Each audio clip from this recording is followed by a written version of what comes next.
Hello दोस्तों, quick कैस में आपका स्वागत है। आज हम लोग आधुनिक भारत के अंतर्गत भारत के वायसराय के बारे में जानेंगे।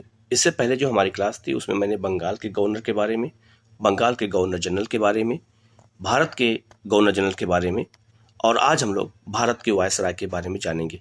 जब अंग्रेजों ने हमारे देश पर शासन किया था तो उन्होंने अलग अलग पदों के आधार पर अलग अलग व्यक्तियों को नियुक्त किया था जिन्होंने शासन व्यवस्था चलाई थी।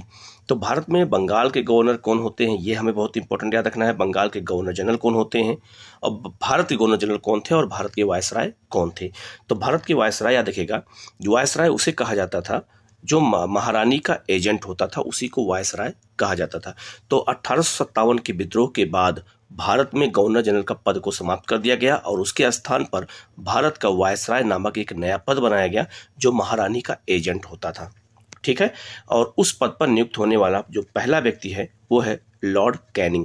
लॉर्ड कैनिंग जब भारत आए थे, एक बात ध्यान दीजिएगा, बहुत जो इंपॉर्टेंट बात है कि लॉर्ड कैनिंग जब भारत आए थे 1856 में, तो ये बंगाल भारत के गवर्नर जनरल बन के आए थे। याद देखिएगा, ये लॉर्ड कैनिंग भारत के गवर्नर जनरल बन के आए थे, लेकिन इन्हें 1857 विद्रोह के बाद 1858 के अधिनियम के द्वारा इन्हें भारत का वायसराय बना दिया गया। तो लॉर्ड कैनिंग भारत के अंतिम गवर्नर जनरल और भारत के पहले वायसराय थे। याद रखिएगा, 1858 के अधिनियम के द्वारा यह पद बनाया गया था। तो आपसे पूछा जाएगा एग्जाम में कि भारत के जो वायसराय थे ये पद कब बनाया गया, तो आप याद रखिएगा 1858 के अधिनियम के द्वारा। और यहाँ से हिस्ट्री में क्वेश्चन बहुत ज़्यादा आते हैं और एग्जाम में ये क्वेश्चन के उनके कार्यकाल से जुड़े हुए क्वेश्चन पूछे जाते हैं कि बंगाल के गवर्नर ने क्या काम किया था, वायसराय ने क्या काम किया था, गवर्नर जनरल ने क्या काम किया था, सबके बारे में आपसे पूछा जाता। तो इसलिए हमें इसको याद करने की बेहद ज़रूरत है। हम लोग शुरू करते हैं भारत में वायसराय के पद पे कौन कौन आया था। तो याद रखिएगा, सबसे पहले लॉर्ड कैनिंग थे। तो लॉर्ड कैनिंग सबसे पहले जब आए थे तो ये भारत के गवर्नर जनरल बन के आए थे, लेकिन इनको भारत का वायसराय बना दिया गया। तो ये भारत के पहले, याद रखिएगा, वायसराय हैं और अंतिम गवर्नर जनरल हैं भारत के। इनके समय में कौन कौन सी घटनाएं हुई। सबसे पहली घटना हुई 1857 का विद्रोह। आपसे पूछा जाएगा 1857 का विद्रोह किसके समय में हुआ है, तो याद रखिएगा ये हुआ है किसके समय में, तो लॉर्ड कैनिंग के समय में। 1856 का विधवा पुनर्विवाह अधिनियम इनके समय में पास किया गया था। ये क्वेश्चन कई बार एग्जाम में आ चुका है कि विधवाओं के लिए जब पुनर्विवाह की अनुमति दी गई 1856 में, उस समय भारत के वायसराय कौन थे, तो लॉर्ड कैनिंग थे। इन्हीं ने ये अनुमति दिया था, इन्हीं समय में यह अधिनियम पास किया गया था और महिलाओं को, जो विधवा महिलाएं थी, उन्हें विवाह करने की अनुमति दे दी गई। 1858 का एक्ट आया इन्हीं के समय में और महारानी विक्टोरिया को भारत की सामग्री घोषित कर दिया गया है। ये बहुत इंपॉर्टेंट है, इसको याद रखिएगा आप लोग। ठीक है। नेक्स्ट है कलकत्ता, मद्रास और बम्बई में विश्वविद्यालय की स्थापना की गई 1857 में। ये आपसे पूछा जाएगा भारत में पहली बार 3 विश्वविद्यालय कहाँ बनाए गए, तो बम्बई में, मद्रास में और कलकत्ता में। और कब बनाए गए, 1857 में बनाए गए। ये काफ़ी महत्वपूर्ण पॉइंट है, याद रखिएगा, लॉर्ड कैनिंग के समय की सबसे बड़ी घटना में से एक है। इसके अलावा 1861 में लॉर्ड कैनिंग के समय में भारतीय परिषद अधिनियम पास किया गया और भारतीय उच्च न्यायालय अधिनियम पास किया गया और 1861 में भारत में 3 उच्च न्यायालय बनाए गए, कलकत्ता, बम्बई और मद्रास। ये 3 उच्च न्यायालय आज भी हैं और यही भारत के तीनों उच्च न्यायालय हैं। और आपको जान के आश्चर्य होगा, आज भी जिसे कलकत्ता का नाम कोलकाता हो गया, बम्बई का नाम मुंबई हो गया और मद्रास का नाम चेन्नई हो गया, लेकिन आज भी यहाँ के हाई कोर्ट को इसी नाम से जाना जाता है, Calcutta high court, Bombay high court और मद्रास हाई कोर्ट के नाम से आज भी हम उसको जानते हैं, जबकि उसका नाम चेन्नई, मुंबई और कोलकाता हो गया है फिर भी। तो ये लॉर्ड कैनिंग के समय में ये बनाया गया था। ये काफ़ी महत्वपूर्ण है, आपको इनको याद रखना है कि भारत में 3 हाई कोर्ट कौन से हैं और किसके समय बनाए गए थे और कब बनाए गए थे। ये बहुत ही महत्वपूर्ण है, आप इनको याद रखिएगा। इन्हीं के समय में भारतीय दंड संहिता बनाई गई 1861 में, जिसके तहत आज पुलिस और प्रशासन हमारा काम करता है। इसी धाराओं के तहत धारा 144 लगाई जाती है। तो भारतीय दंड संहिता की शुरुआत कब की गई थी, 1861 में, और यह कानून आज भी हमारे देश में चल रहा है।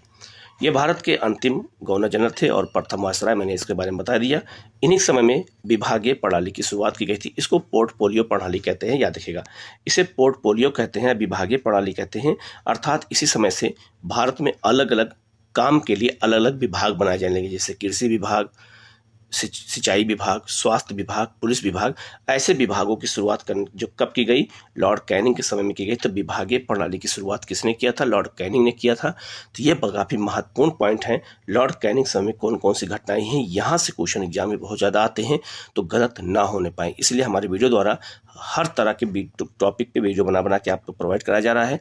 आप चैनल को जरूर सब्सक्राइब कर लीजिए, बेल आइकन को प्रेस कर लीजिए, जिससे इस तरह की क्लास आपको लगातार मिलती रहे। आगे है sir John Lawrence. Sir John Lawrence जब आए थे तो 1863 में आए और 1869 तक रहे। यहाँ थोड़ा सा ये जो है मिसप्रिंट हो गया है, इसको आप लिख लीजिएगा 1869 तक, ठीक है। ये जो है भारत के वायसराय थे सर जॉन लॉरेंस। इन्होंने एक बहुत ही महत्वपूर्ण इन्होंने एक नीति अपनाई थी, अहस्ताक्षेप की नीति। इसे कहते हैं रिंग फेस की नीति। आपसे पूछा जाएगा भारत के ऐसे कौन से वायसराय है जिन्होंने अहस्ताक्षेप की नीति अपनाई या रिंग फेस की नीति अपनाई है, तो सर जॉन लॉरेंस ने अपनाई है। यह काफी महत्वपूर्ण है, आप इनको याद रखिएगा। इन्हीं के समय में उड़ीसा में जो है और राजपूताना और बुंदेलखंड में भयंकर अकाल पड़ गया था उस दौरान, और लगभग 50,000 लोग इससे प्रभावित हुए थे। इन्हीं के समय में भारत में बड़ी मात्रा में रेल लाइनों का निर्माण कराया गया, नहरों का निर्माण कराया गया और यूरोप से संचार व्यवस्था स्थापित की गई। याद रखिएगा, यूरोप से जो संचार व्यवस्था है, टेलीफोन के तार बिछाए गए भारत तक। याद रखिएगा, यूरोप से भारत तक टेलीफोन के तार समुद्र के रास्ते जो बिछाया गया था, वो सर जॉन लॉरेंस के समय बिछाया गया था। ये क्वेश्चन अगर आप कभी आ जाए तो आप लोगों का बिल्कुल सही हो जाएगा। तो याद रखिएगा, ये जो मैं नोट्स बनाया है वो 3-4 किताबों को मिक्स करके तब मैंने नोट्स बनाया है, तो इसलिए जो है बहुत ही इंपॉर्टेंट है। किसी पॉइंट को मैंने छोड़ा नहीं है, जो पॉइंट हमें लगा कि बहुत इंपॉर्टेंट है आपको बताना चाहिए, मैंने एक एक करके आपको मैं बता रहा हूँ। नेक्स्ट है लॉर्ड मेयो। लॉर्ड मेयो के समय कुछ घटनाएं हुई हैं, इनको याद रखना है। याद रखिएगा 1869 से लेकर के और 72 तक ये थे। लॉर्ड मेयो के समय में याद रखिएगा, इन्होंने अजमेर में एक मेयो कॉलेज खोला था, और इन्हीं समय पंजाब में कूका विद्रोह हुआ था 1872 में, और इन्हीं के दौरान जो है याद रखिएगा, भारत में इनकी हत्या हो गई थी। ये अंडमान निकोबार गए थे और वहां पर एक अफगान ने इनको चाकू से इनकी हत्या कर दी थी अंडमान में। तो ये भारत में इनकी हत्या हो गई थी लॉर्ड मेयो की। और याद रखिएगा, लॉर्ड मेयो के समय में ही भारत में पहली बार जनगणना कराई गई थी, लेकिन वो जनगणना अधूरी जनगणना थी 1872 में।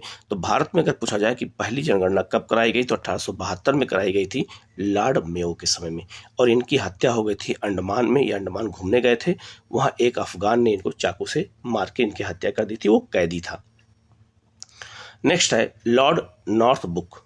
नॉर्थब्रुक जो थे 1872 से 1876 तक थे। इनके समय बिहार में अकाल पड़ा था। ये क्वेश्चन बिहार बीपीएससी में आया भी है कि बिहार में जब अकाल पड़ा था 1873 में, उस समय भारत के वायसराय कौन थे? लॉर्ड नॉर्थब्रुक थे।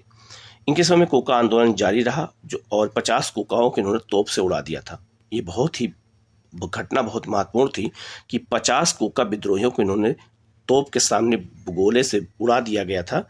ये बहुत ही जघन्य अपराध हुआ था। और इन्हीं समय में 1875 में अलीगढ़ में सर सैयद अहमद खान ने मोहम्मद एंग्लो ओरिएंटल कॉलेज की स्थापना की थी, जिसे बाद में अलीगढ़ विश्वविद्यालय के नाम से जाना गया। नेक्स्ट है लॉर्ड लिटन 1876 से 1880। ये भारत में सबसे विवादित वायसराय में से एक थे। इनके समय में दक्कन में भीषण अकाल पड़ा था। दक्कन में और साथ साथ में बिहार और उड़ीसा में और अकाल पड़ा था। इसमें कम से कम 5 लाख लोग प्रभावित हुए थे इस अकाल से। अकाल को राहत देने के लिए उन्होंने एक आयोग बनाया था। रिचर्ड स्ट्रेची की अध्यक्षता में एक आयोग बनाया गया था, उसका नाम ही था अकाल आयोग 1878 में। ये क्वेश्चन कम से कम 10-12 अलग अलग एग्जामों में पूछा जा चुका है कि अकाल के लिए स्ट्रेची आयोग किसने बनाया था, ये आपसे पूछा जाएगा, और कब बनाया गया था और किसने बनाया था, ये आपको याद रखना है। इन्होंने दिल्ली में एक भव्य दरबार का आयोजन किया था 1877 में, और याद रखिएगा दिल्ली दरबार के आयोजन में ही महारानी को भारत आना था, तो उनके स्वागत में बहुत सारा पैसा भी खर्च किया गया था। तो इसीलिए लॉर्ड लिटन के विरोध में, वरना ये इन्होंने बहुत सारे देशी समाचार पत्रों पर प्रतिबंध लगा दिया था। इसे वर्नाक्यूलर प्रेस एक्ट कहते हैं। क्यों लगा दिया गया था? क्योंकि भारत के एक न्यूज़पेपर था, उनका नाम था सोम प्रकाश, ईश्वरचंद्र विद्यासागर का पेपर था, और उसने जो है लॉर्ड लिटन की बुराई की थी और उनकी तुलना जो है नीरो से की थी। और पेपर में लिखा था नीरो बंसी बजा रहा है और रोम जल रहा है। तो उसमें नीरो की तुलना की गई थी लॉर्ड लिटन से। और नीरो कौन थे? इटली के राजकुमार थे। इटली में उस समय भूखमरी थी, लोग मर रहे थे और वो अपने महल पे बंसी बजा रहे थे। तो लिटन की तुलना की गई नीरो से और अकाल की तुलना की गई रोम से। ठीक है, कि एक तरफ रोम जल रहा है और नीरो बंसी बजा रहा है, अर्थात भारत जल रहा है और लिटन आराम से दिल्ली दरबार का आयोजन कर रहे हैं और लाखों रुपए बर्बाद कर रहे हैं महारानी के स्वागत में। इसी समय महारानी के स्वागत में ही 1877 में जो है गेटवे ऑफ इंडिया भी बनाया गया था मुंबई में। उनके स्वागत के लिए गेट बनाया गया था समुद्र के किनारे। महारानी विक्टोरिया को इन्होंने केसरी हिंद की उपाधि दिया था 1877 में, इन्हीं समय में दी गई क्योंकि महारानी को भारत आना था। इसके अलावा प्रसिद्ध वर्नाक्यूलर प्रेस एक्ट जो है और इंडियन आर्म्स एक्ट पास किया गया था 1878 में। ये इन्हीं समय में सबसे विवादित काम इनका यही रहा है। और वर्नाक्यूलर प्रेस एक्ट के तहत भारत के देशी भाषाओं के समाचार पत्र पर रोक लगा दी गई थी। आपसे एग्जाम में पूछा जाएगा कि वर्नाक्यूलर प्रेस एक्ट कब लाया गया? 1878 में। कौन लाया था? लॉर्ड लिटन ने। क्यों लाया गया था? तो देसी भाषा के समाचार पत्रों पर रोक लगाने के लिए। इन्होंने वैधानिक जनपद सेवा अर्थात जिसे हम लोग ICS कहते हैं, जिसे आज हम लोग IAS कहते हैं, तो ICS की परीक्षा की जो है भारतीयों की आयु को इन्होंने 21 वर्ष से घटा करके 19 वर्ष कर दिया, जिससे कोई भारतीय एग्जाम में शामिल ना होने पाए। इनके समय में द्वितीय आंग्ल अफगान युद्ध हुआ था 1878 से 80 के बीच में। तो कभी कभी एग्जाम में ये सब भी पूछ देता है कि कौन सा युद्ध किसके समय में हुआ था। तो इसके बाद आते हैं लॉर्ड रिपन 1880 से 1884। ये भारत में सबसे उदार और सबसे अच्छे वायसराय माने जाते हैं और जो काम लिटन ने किया था उन सारे कामों को इन्होंने समाप्त कर दिया। एक एक करके हम लोग चलते हैं। लॉर्ड रिपन के समय में आप पहले आप इनका कार्यकाल याद रखिएगा 1880 से 1884 के बीच में, और ये भारत के सबसे उदार वायसराय में से एक हैं। इनके समय में पहली बार प्रथम फैक्ट्री एक्ट 1881 पारित किया गया था। याद रखिएगा, पूछा जाएगा भारत में पहली बार फैक्ट्री अधिनियम किसके समय में पारित किया गया था? तो याद रखिएगा लॉर्ड रिपन के समय पारित किया गया था 1881 में। ये क्वेश्चन कई बार एग्जाम में आ चुका है और इसके तहत महिलाओं के काम के घंटे को तय कर दिया गया कि महिलाएं 9 घंटे काम करेंगी, उससे ज़्यादा महिलाएं काम नहीं करेंगी। दूसरा, इन्होंने स्कूली शिक्षा अर्थात प्राइमरी शिक्षा को बढ़ाने के लिए हंटर कमीशन की नियुक्ति की थी 1882 में। तो अगर एग्जाम में पूछा जाए कि हंटर कमीशन किससे जुड़ा है, तो प्राथमिक शिक्षा से जुड़ा हुआ है और ये कब आया था? 1882 में आया था। इनके समय में प्रसिद्ध इल्बर्ट बिल विवाद हो गया था 1883 में और इसी के तहत इनको वापस जाना पड़ गया था, इस्तीफा देना पड़ गया था लॉर्ड रिपन को। याद रखिएगा ये इल्बर्ट बिल विवाद क्या है मैं बता देता हूँ। इल्बर्ट बिल याद रखिएगा एक ऐसा बिल लाया गया था जिसमें यह कहा गया था कि जो भारतीय जज होंगे वो अंग्रेजों के लिए भी सुनवाई कर सकते हैं, जिस पर अंग्रेज बहुत नाराज हो गए और उनका कहना था कि भारतीयों पे मैं शासन करता हूं और कोई भारतीय हमारे ऊपर निर्णय कैसे दे सकता है, कोई भारतीय जज हमें निर्णय नहीं सुना सकता हमारे ऊपर।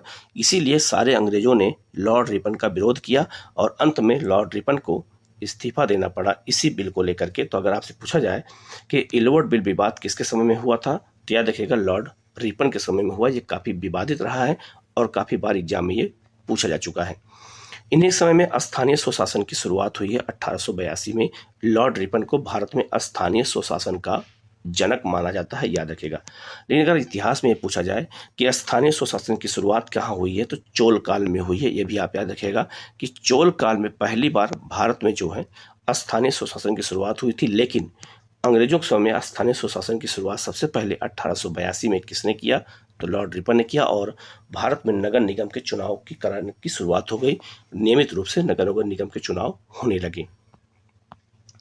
इनके समय में एक बहुत महत्वपूर्ण घटना घटी कि इन्होंने जनगणना प्रणाली की शुरुआत की 1881 में। जम्मू कश्मीर और नेपाल को छोड़कर समूचे भारत की जनगणना कराई गई और जनगणना को प्रत्येक 10 वर्ष पर कराने की योजना भी बनाई गई। तो 1872 में पहली बार जनगणना लॉर्ड मेयो के समय में कराई गई, लेकिन 1881 से नियमित जनगणना कराने की शुरुआत हो गई भारत में लॉर्ड रिपन के समय।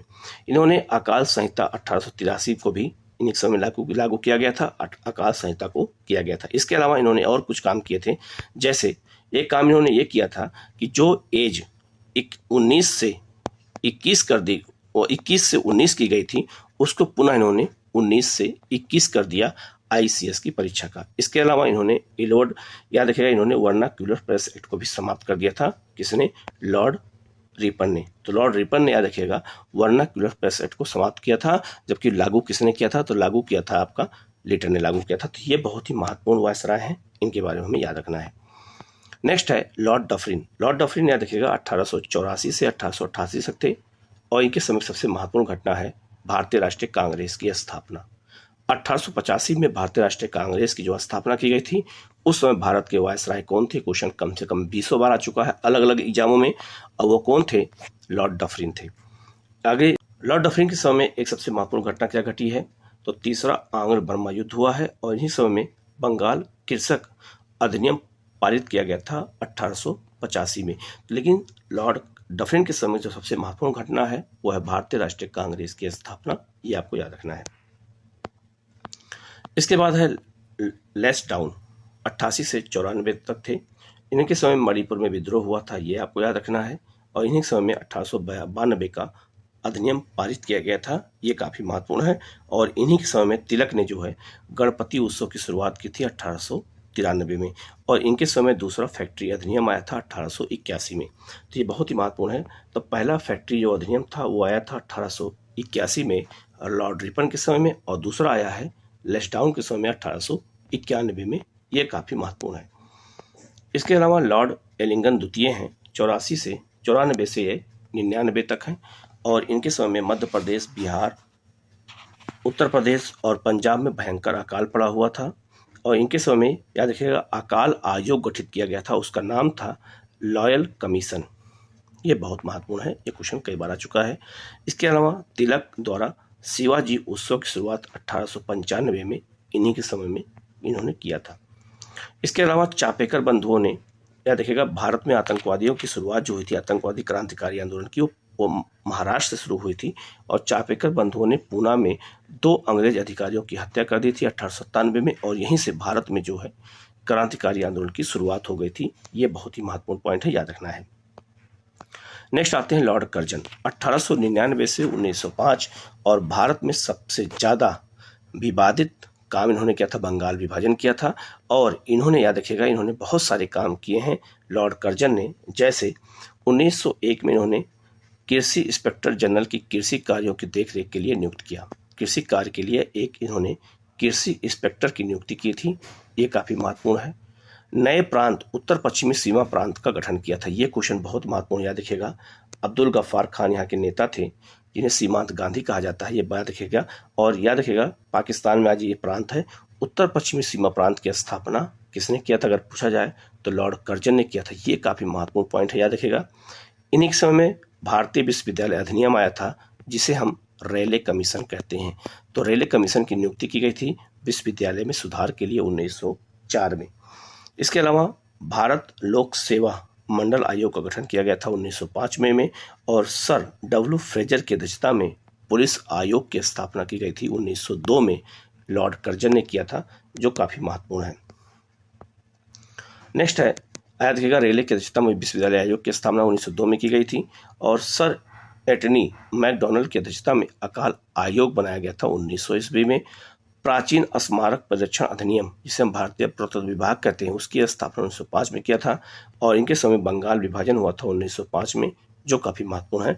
इसके अलावा इन्होंने सिंचाई आयोग की स्थापना की थी मनक्रीफ की अध्यक्षता में, ये काफ़ी महत्वपूर्ण है। सिंचाई विभाग आयोग की स्थापना पूछा जाएगा किसके समय में की गया था, तो लॉर्ड कर्जन के समय में किया गया था।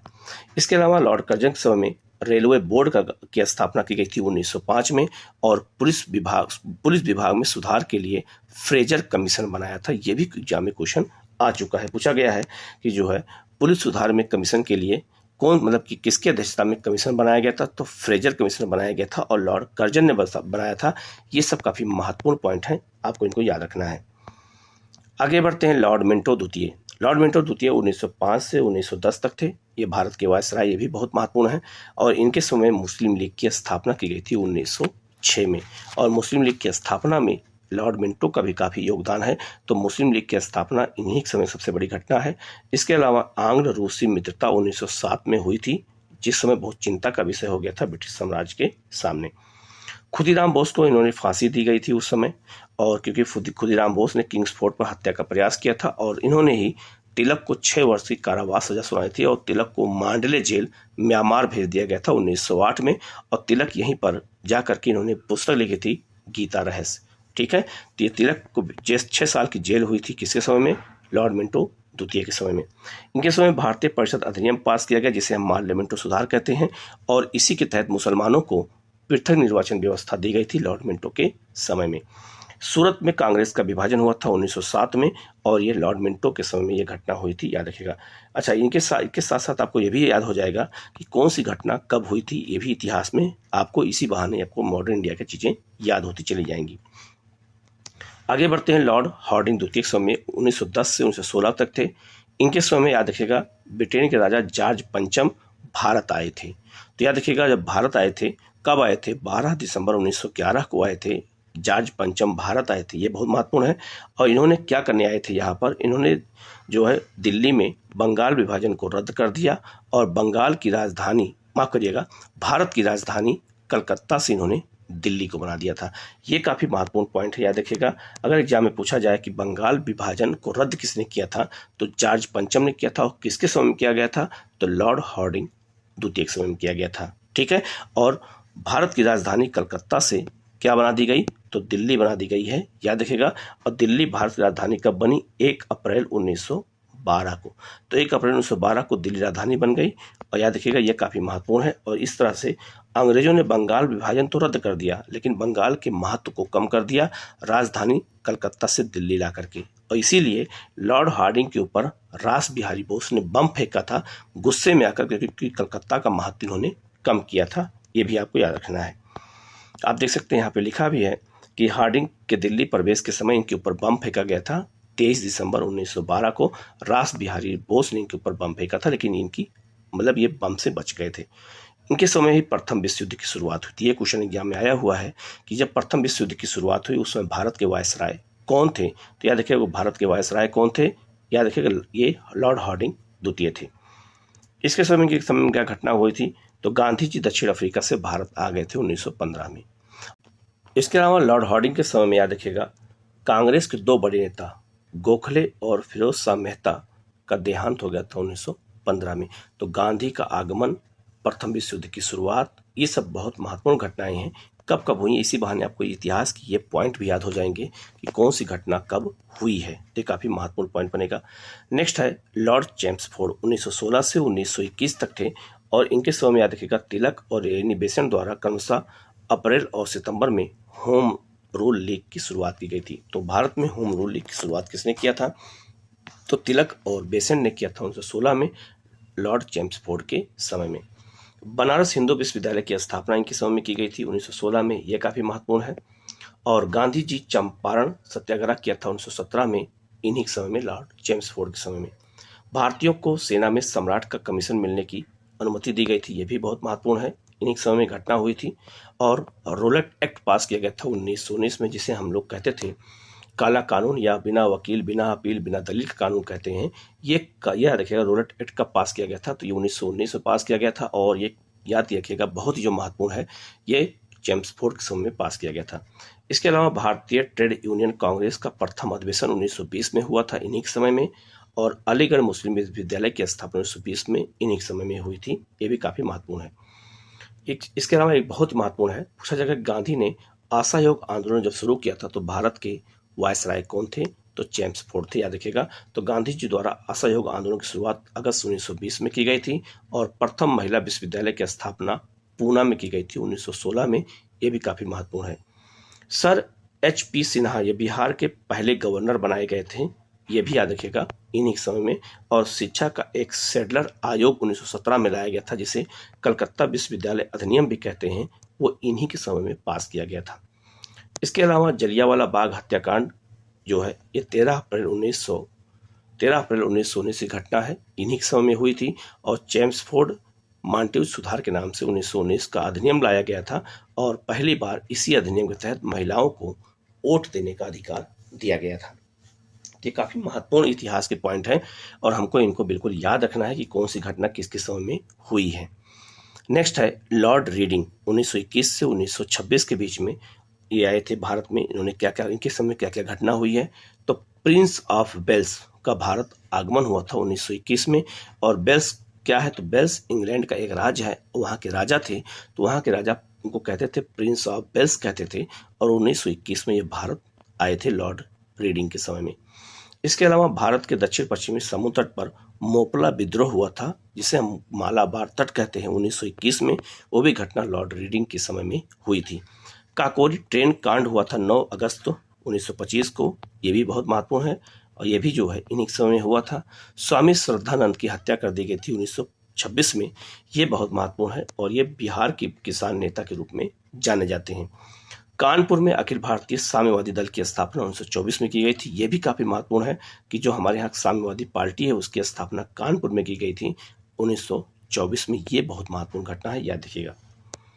नेक्स्ट है लॉर्ड इरविन, और लॉर्ड इरविन 1926 से लेकर 1931 तक थे, और यह भारत, इनके समय साइमन कमीशन की नियुक्ति की गई थी 1927 में इंग्लैंड में, और साइमन कमीशन भारत आया था 1928 में, जिसका काफी विरोध किया गया। इन्हीं समय में नेहरू रिपोर्ट लाई गई थी 1928 में, ये याद रखिएगा, और नेहरू रिपोर्ट साइमन कमीशन के विरोध में लाई गई थी। और याद रखिएगा, साइमन कमीशन का जब विरोध कर रहे थे कौन, तो साइमन कमीशन का विरोध कर रहे थे लाला लाजपत राय लाहौर में, और सैंडर्स द्वारा लाला लाजपत राय को पीट करके लाठियों से मार दिया गया।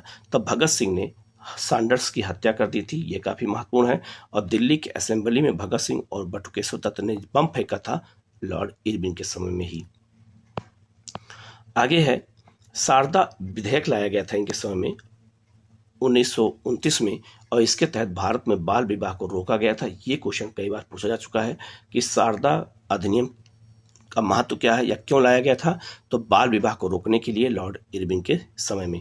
64 दिन की भूख हड़ताल के बाद जतिन दास की लाहौर की जेल में मृत्यु हो गई थी, ये भी काफी महत्वपूर्ण क्वेश्चन है, ये आपसे पूछा जा सकता है, याद रखिएगा। भारत के इतिहास में सबसे ज्यादा बड़ी भूख हड़ताल जतिन दास ने ही किया था, ये भगत सिंह के मित्र थे, और लाहौर की जेल में 64 दिन की भूख हड़ताल के बाद इनकी डेथ हो गई थी। इसके अलावा वायसराय इरविन को ले जा रही बग्घी पर बम भी फेंका गया था, ये भी याद रखिएगा। और कांग्रेस ने अपने लाहौर अधिवेशन में पूर्ण स्वराज की मांग किया था इन्हीं के समय में 1929 में, ये भी काफी महत्वपूर्ण क्वेश्चन बनता है। इसके अलावा गांधी जी ने ऐतिहासिक दांडी यात्रा निकाली थी इरविन के समय में, और गांधी ने इरविन के सामने 11 सूत्री मांग भी पेश की थी।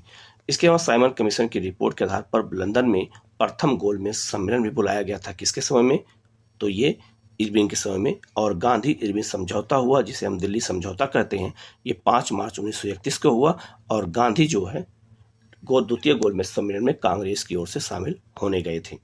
ये बहुत महत्वपूर्ण घटनाएं हैं, इनको आपको याद रखिएगा, ये सब लॉर्ड इरविन के समय में घटनाएं हैं, और यही घटनाएं एग्जाम में आपसे पूछी जाती हैं। इसी बहाने आपको ये घटनाओं के बारे में भी याद हो जाएगा कि कौन सी घटना कब घटी हुई थी। नेक्स्ट है आपका लॉर्ड वेलिंगटन, 1931 से 1936 के बीच में, इनके समय में द्वितीय गोलमेज सम्मेलन हुआ था लंदन में, और गांधी उसमें हिस्सा लिए थे।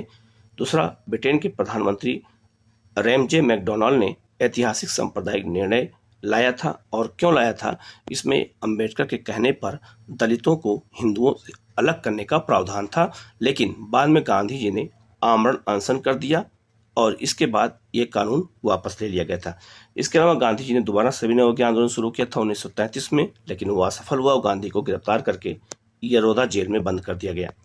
इसके अलावा इन्हीं समय में तीसरा गोलमेज सम्मेलन हुआ, और भारत शासन अधिनियम पास किया गया 1935 का, जिसका बहुत सारा प्रावधान हमारे संविधान में आज भी उल्लेखित है। तो यह बहुत महत्वपूर्ण घटना है, इसको याद रखना है।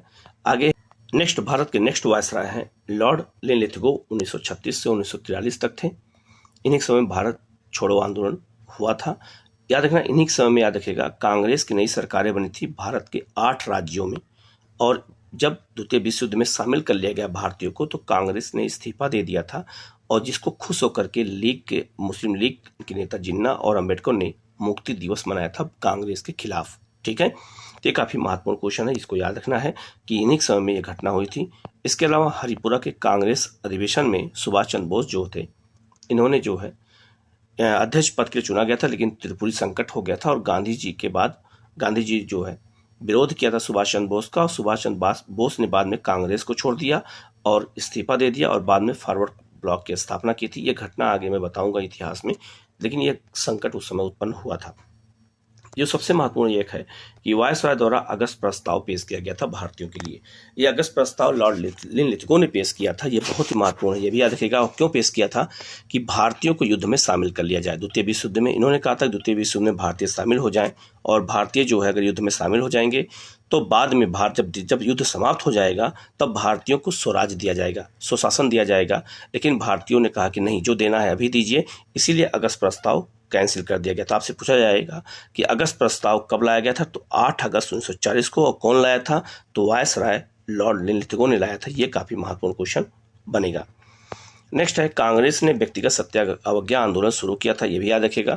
1940 में गांधी जी ने मुंबई से शुरू किया था, और रविन्द्रनाथ टैगोर की इसी समय मृत्यु हो गई थी। रंगून बर्मा में जापान जाते समय, याद रखिएगा, यहाँ पर बम गिराया गया था, और जो है ये भी बहुत महत्वपूर्ण घटना है, याद रखिएगा। ठीक है, लेकिन रविन्द्रनाथ टैगोर की मृत्यु 1941 में हुई थी। ये घटना आपको याद रखना है। इसके अलावा क्रिप्स के नेतृत्व में क्रिप्स मिशन भारत आया था मार्च 1942 में। और याद रखिएगा, भारत छोड़ो आंदोलन इन्हीं समय में शुरू हुआ था, जो काफ़ी महत्वपूर्ण है, ये भी आपको याद रखना है। इसके अलावा अलगाववादी मुस्लिम लीग के नेताओं ने लीग के कराची अधिवेशन में विभाजन करो और जाओ का नारा दिया था कराची अधिवेशन में। ये भी घटना इन्हीं समय में हुई थी। नेक्स्ट है लॉर्ड बेबल, 1943 से 1947 तक ये थे।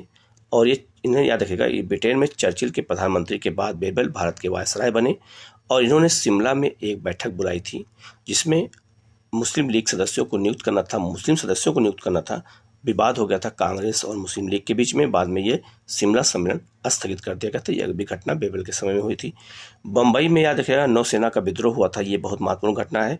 ये 1946 में हुई थी। कराची और जो है मुंबई में, जबलपुर में नौसेना ने विद्रोह किया था भेदभाव के खिलाफ। इन्हीं समय में कैबिनेट मिशन भारत आया था। ये बहुत महत्वपूर्ण है, और कैबिनेट मिशन के तहत ही संविधान सभा का गठन हमारे देश में किया गया था।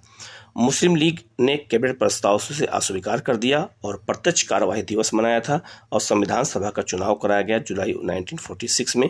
ये भी काफ़ी महत्वपूर्ण है। ये भी इन्हीं के समय में घटना हुई थी। इसके अलावा जवाहरलाल नेहरू के नेतृत्व में अंतरिम सरकार बनाई गई थी, और संविधान सभा की पहली बैठक हुई थी इन्हीं समय में। और ब्रिटेन के प्रधानमंत्री एटली ने अपनी ऐतिहासिक घोषणा किया था और कहा था कि हम जल्द से जल्द भारत को क्या कर देंगे, आज़ाद कर देंगे। ये सब घटनाएं इन्हीं समय में हुई थी। इसके बाद है लॉर्ड माउंटबेटन, 1947 से 1948 में आए थे। इनके समय में याद रखिएगा, इनके समय सबसे महत्वपूर्ण घटना यह है कि ये जो है भारत को स्वतंत्रता मिली थी इन्हीं समय में। और जून 3 प्लान, जिसे हम 3 जून योजना कहते हैं, वायसराय ने भारत के विभाजन की योजना प्रस्तुत की थी। तो याद रखना, भारत का विभाजन किस योजना के तहत हुआ था, तो 3 जून योजना। इसे माउंटबेटन योजना भी कहते हैं, बाल्कन प्लान भी कहते हैं। ये भी याद रखिएगा, बहुत महत्वपूर्ण है। और याद रखिएगा, इसी योजना के तहत भारत को आज़ादी भी मिली थी।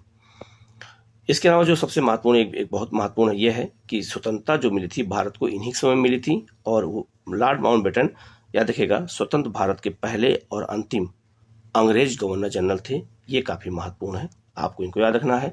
और ये भारत के अंतिम वायसराय भी थे, याद रखना। जब भारत आज़ाद हो गया तो भारत का गवर्नर जनरल लॉर्ड माउंटबेटन को ही बनाया गया था, लेकिन वायसराय किसको बनाया, ये माफ़ करिएगा, पाकिस्तान का गवर्नर जनरल किसको बनाया गया था, तो जिन्ना को बनाया गया। तो भारत के गवर्नर जनरल यही थे, लॉर्ड माउंटबेटन थे। लॉर्ड माउंटबेटन चले गए, देश आज़ाद हो गया। इसके बाद 1948 से 1950 तक सी राजगोपालाचारी भारत के गवर्नर जनरल थे, और ये स्वतंत्र भारत के पहले और अंतिम भारतीय गवर्नर जनरल बने। तो ये सारे गवर्नर जनरल मैंने आपको बता दिया है। हमने जो है क्लाइव से शुरू किया है, श्री राजगोपालाचारी तक, बंगाल के गवर्नर जनरल, बंगाल के गवर्नर जनरल, बंगाल के गवर्नर उन्होंने क्या काम किया, बंगाल के गवर्नर जनरल ने क्या काम किया, भारत के वायसराय कौन थे, उन्होंने क्या काम किया, और भारत के गवर्नर जनरल कौन कौन थे, वो मैंने सारा वीडियो बना के आपको बता दिया है। ये एक मॉडर्न इंडिया क्लास लगातार जारी रहेगी। आप चैनल को जरूर सब्सक्राइब कर लीजिएगा, बेल आइकन को प्रेस कर लीजिएगा, जिससे इस तरह की क्लास आपकी मिलती रहे और आपकी तैयारी लगातार चलती रहे। Okay, thank you.